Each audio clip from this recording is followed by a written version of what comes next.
আজকাল কথা বলি না গো, পাথর চোখে কেবল তাকাই, চেপে যাই বুকে টেনে নিয়ে দীর্ঘশ্বাস, স্বভাব সুলভ ভাবে নিজেকে সামলাই।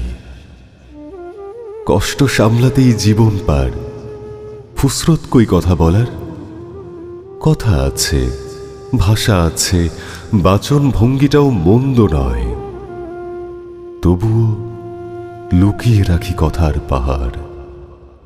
কষ্টের গভীরতার আধিক্যে কৌতূহলটা কম কথা বলার। নিজেকে হালনাগাদ করি কথার হালনাগাদে।